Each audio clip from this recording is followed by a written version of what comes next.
En vue de renforcer les capacités des acteurs de l'administration territoriale des régions de Koulikoro et de Dioula dans la gestion des défis liés à l'environnement, le programme Enabel, à travers son projet Intervention en renforcement des capacités IRC, a organisé du 20 au 24 juillet 2020 une session de formation à l'endroit des administrateurs de ces deux régions. Une formation dont le thème portait sur les procédures et outils d'études d'impact environnemental et social et avait pour objectif c'est la formation des cadres de l'administration territoriale. Tous les préfets, les sous-préfets, les adjoints aux préfets et même les cabinets du gouvernorat.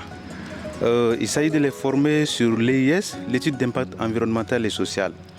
En un mot, vraiment, ça concerne la thématique environnement et changement climatique. Et au niveau de Enabel, vraiment, le programme bilatéral prête une attention particulière à l'environnement.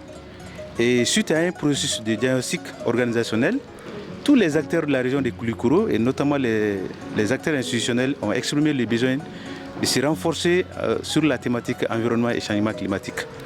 Donc nous avons élaboré un plan et ça a été retenu comme une action prioritaire. Et aujourd'hui, vraiment, on a organisé cette session de formation pour renforcer, pour développer leurs compétences en matière d'environnement et en matière d'études d'impact environnemental et social. Durant cette séance de formation, diverses thématiques ont été développées par les formateurs à travers des méthodologies plus actives et plus participatives. Nous avons en quelque sorte 5 modules. D'abord, nous allons au premier module présenter les concepts, les grandes définitions en environnement. Le deuxième module porte sur le cadre juridique, réglementaire et institutionnel de l'étude d'impact environnemental et social. Ensuite, la procédure malienne de l'étude d'impact environnemental et social.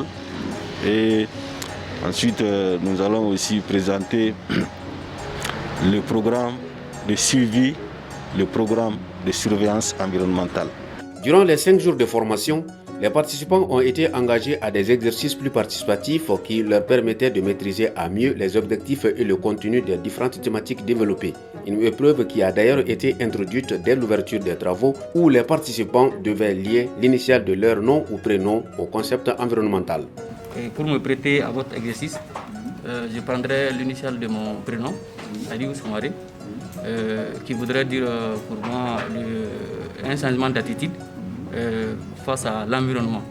Cette session de renforcement des capacités à l'endroit des cadres de l'administration territoriale exprime une importance avérée auprès des bénéficiaires, notamment en termes d'amélioration des conditions de travail. Qui dit formation, dit renforcement des capacités. Renforcement des capacités parce que c'est déjà des textes que nous connaissons, mais la mise en œuvre de ces textes, nous l'ignorons totalement.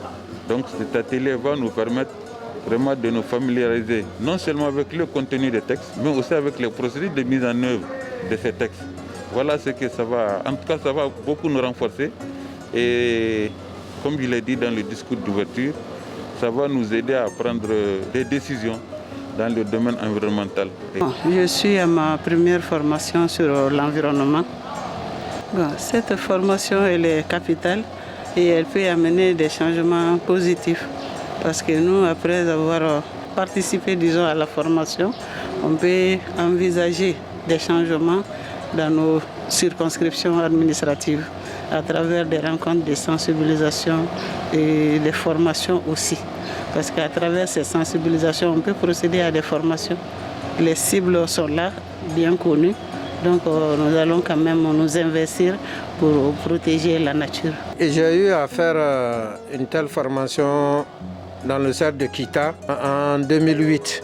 Le renforcement des capacités des représentants de l'État dans la gestion quotidienne de leur collectivité, surtout au niveau des arrondissements et des cercles. Nous avons souvent des litiges relatifs à l'environnement. Donc cette formation est bienvenue pour renforcer ces capacités. Ce qui m'a surpris, c'est le sujet, c'est l'étude d'impact environnemental et social qui est un peu connu par les Maliens. Parce que même la législation malienne s'en est appropriée après les événements de 91. Et c'est jusqu'en 2018 qu'il y a eu un décret d'application. Ça veut dire que l'État même donne peu d'importance à l'environnement. Et conscient de tout ce qui se passe aujourd'hui dans le monde, à travers les changements climatiques, il est bon que chaque acteur soit outillé par rapport à la maîtrise de l'environnement.